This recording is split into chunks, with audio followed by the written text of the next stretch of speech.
Welcome back to The Lever. I'm your host, Drew Fortin, and in our last episode, we discussed how tech is changing work in a macro way. We got into the nitty-gritty of DAOs and how our fractional future, combined with advances in technology, could change what organizations look like. So today, I thought we'd tackle a super light topic. No big deal. Just the classic existential question. What is the value of a human? That's meta. Wow. That's Cory Hymel, VP of Product at Gigster and Web3 Consultant. Yeah, so when we think about how do you put value on a human, I think it's that's a deeper philosophical question. This question gets at the very core of our relationship with work and with ourselves. And things change when we add automation, AI, and robotics to the mix. When we talk about leveraging in AI and other tools that are coming to market, that kind of clean math equation of time put in and output here plus times market value starts to get a little skewed, meaning that these AI tools are able to vastly increase the amount of value individuals are able to create in a shorter amount of time. Why are we answering this question at all? Isn't it kind of subjective? Well, yes and no. Deciding who you want to work with is the most leveraged decision a manager can make, and a lot of money is being poured into HR tools to increase hiring and management success. And for us workers, our career is the greatest asset we own. We're always looking to increase our worth and the value we provide. So let's dream up what kind of skills, qualities, and values will be most relevant as technology proliferates.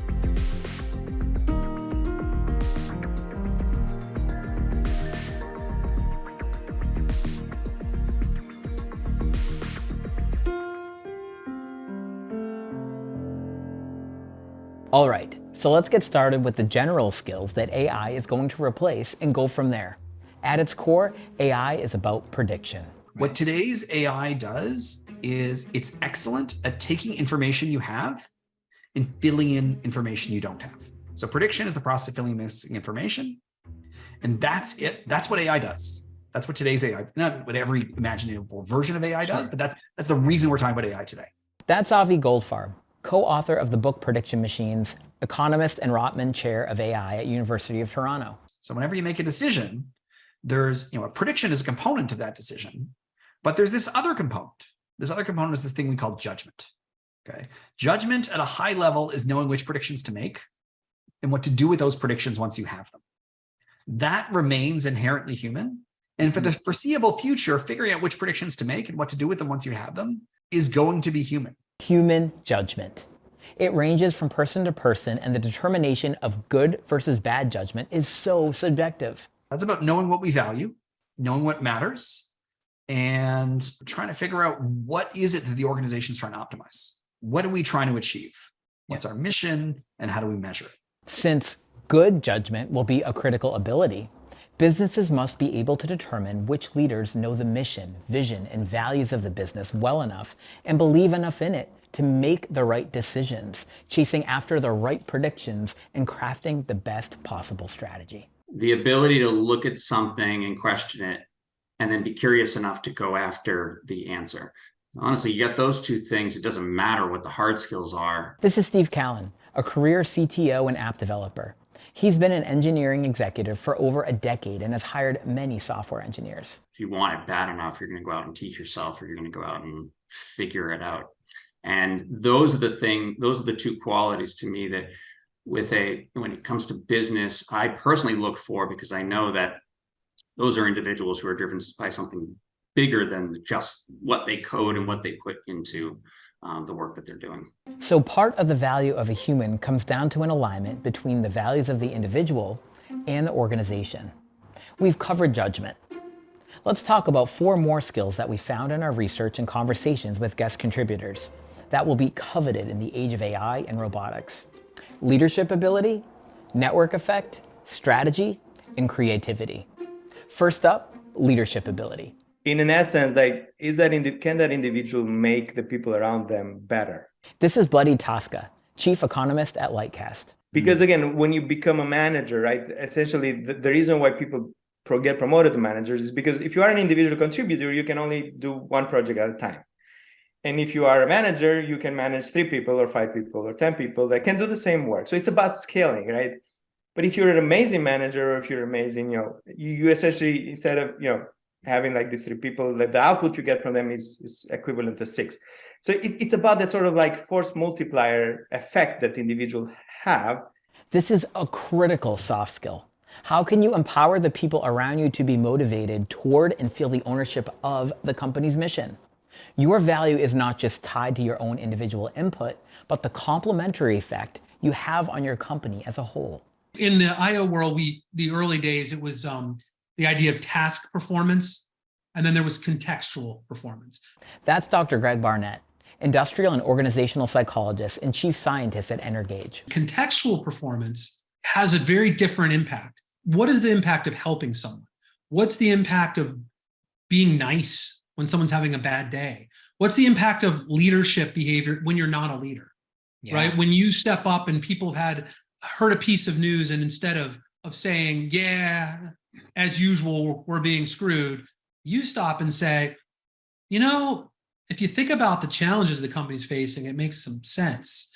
What are the value of those things? And I think that's the part that I don't have an answer for, which is there's a very human component to their contribution to the greater culture that gets lost. The evidence for the value of neuro-based leadership ability isn't just anecdotal, it's studied. The World Economic Forum releases a Future of Jobs report every year, and 6 of the top 10 skills were about motivating others or self-efficacy. In other words, attitude. Employers are already on the sniff. And as we've discussed on this show, work is shifting to require management of external relationships, balancing of more cross-departmental initiatives, and inspiring those around us and challenging workers to think more strategically. Here's Liz Wilkie, principal economist at Gusto. If I'm productive, that's one thing. And if I make 10 other people more productive by giving them a sense of meaning, by creating connection, by facilitating work for them, that's an even bigger value add. All right, we've covered leadership. Let's talk about network effect. When it boils down to it, humans are hardwired for connection. Here's Lori Costu, former head of HR for the mobility unit and recently retired chief diversity officer at Ford Motor Company. So when you think back to our very early days on the planet as humans, tribes were critical to survival. You didn't survive if you didn't have a tribe around you to protect and help you find food. And those instincts are still in us. Like a core predictor of people staying with a company is if they have a work best friend. Those human connections are still really important. A study by McKinsey & Company found that the rise of digital platforms and ecosystems has made network effects increasingly important for business, creating a winner-takes-all dynamic in some markets. This has led to the emergence of a superstar firm that dominates their industry by leveraging network effects to create powerful ecosystems of users, suppliers, and partners. We are very far away from general AI. Maybe a technologist would say we're not that far away, but so far, ChatGPT is nothing like a real human, right? In all of its complexity. And as much as intelligent and as amazing as it is, it's not a thinking, feeling being, right? And we are, and I think that's really where, we will be sort of freed to make meaning, to have personal connections with other people in the course of our work, either our customers or our clients or our coworkers or our colleagues. And what I think is really tricky about that is that implies different skill needs, right, for all of us.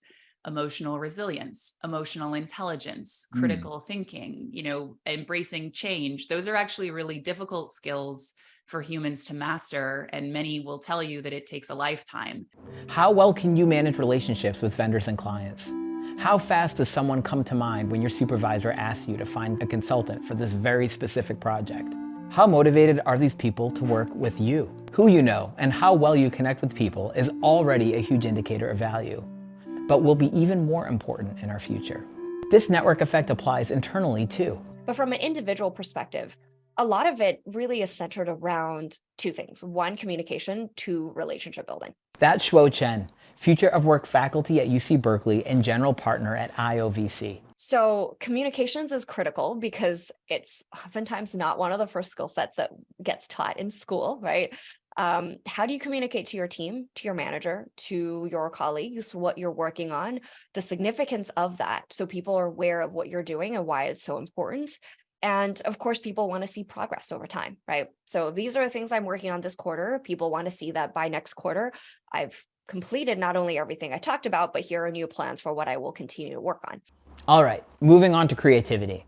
And I'm not just talking about all the beautiful art, stories, and even videos that AI is already producing. The value of the human is the creativity. I mean, when people think about DALL-E or when they think about ChatGPT or other AI, they forget that it's trained on the human's creativity, and it's limited by the input data.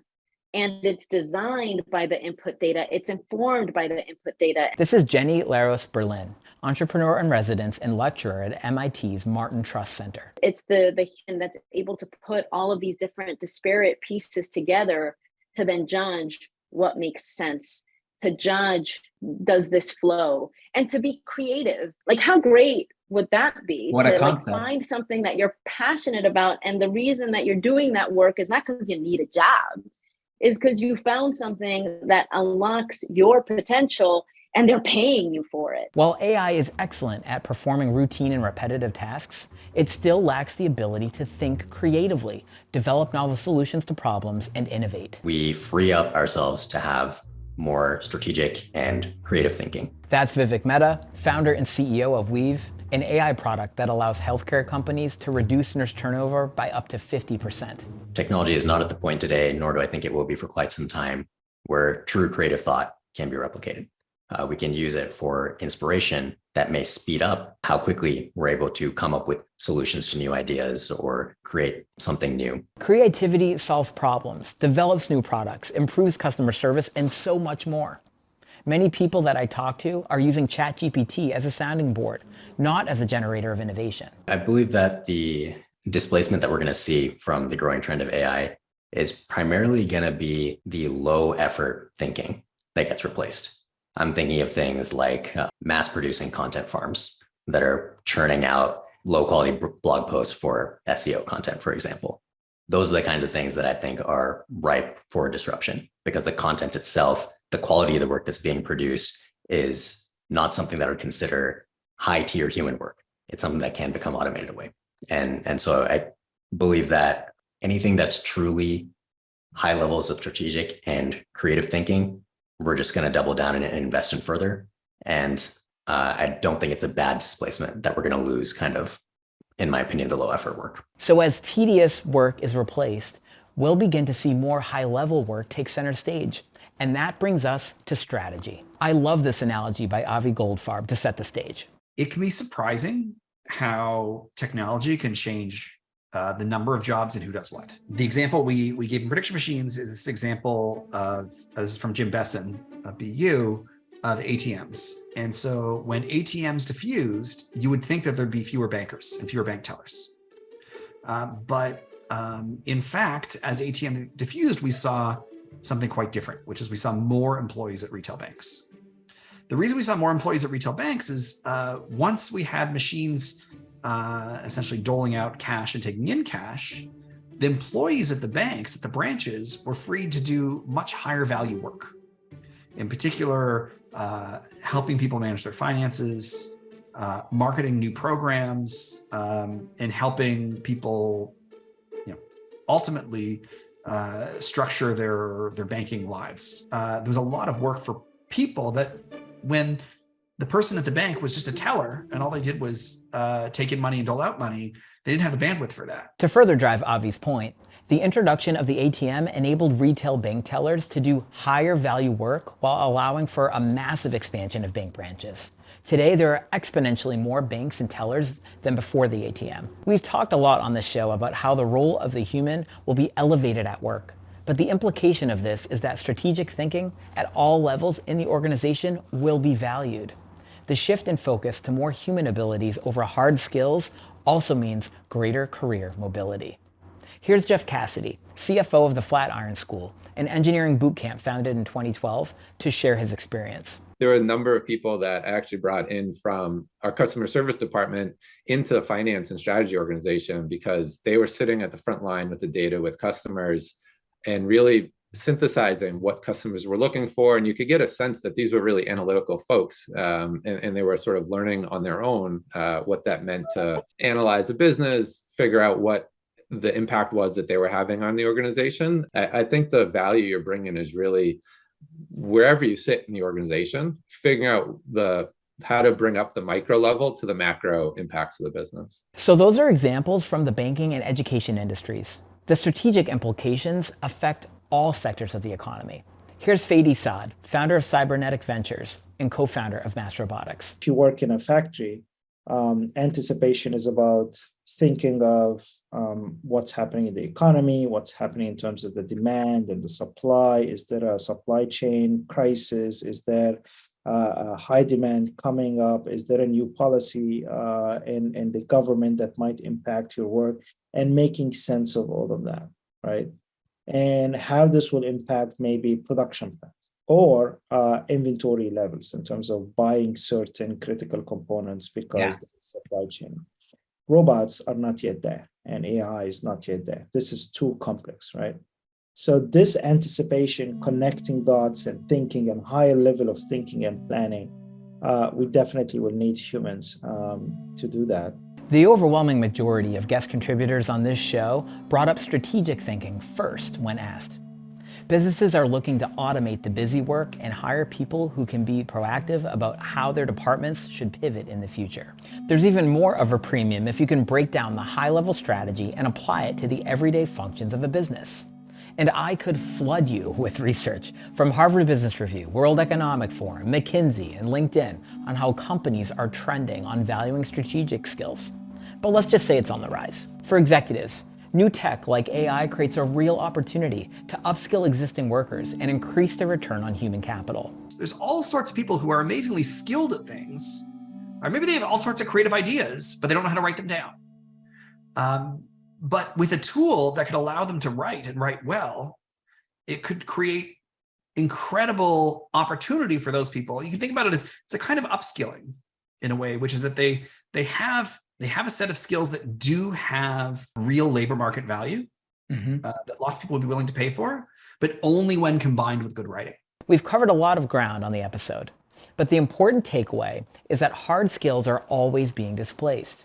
Coding languages, manufacturing tasks, writing skills are all going to change considerably in the next 5 to 10 years. To combat this and keep valuable employees for a long time, personal values, neuro-based leadership ability, network effect, creativity, and strategic thinking are at the core of measuring the value, contribution, and productivity of workers in the future. I think right now we have an opportunity as we are hitting these inflection points with these new technologies and so forth. How do we move away from a zero-sum game? And how do we start to think about problems from a place of abundance so that we can be even more creative, even more inclusive when we think about how to solve the complexities of the world and really leverage all humanity in the best way possible. Like Jenny, I'm a huge optimist when it comes to the future.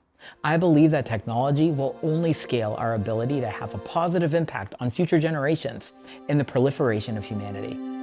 Our work will continue to be more aligned with who we are and what we personally value than ever before. What is the value of a human? I don't even think that's the most interesting question, right? I think the more interesting question is its inversion, which is what is the value of work to humans? And back to my earlier statement, how do we make work work? Work is a necessity for most people, but that doesn't mean that we should serve the work. This is a tough question, and I hope I took a good stab at it. I'd love to hear how you think businesses' perception of human value and productivity at work might shift in the future. Please go to levershow.com and drop us a note wherever you're tuning in. Join us next time as we jump from this question and dive into the future of performance management by understanding the history of baseball analytics. And always remember, with technology, your leverage is limitless. Let's embrace it and change the world.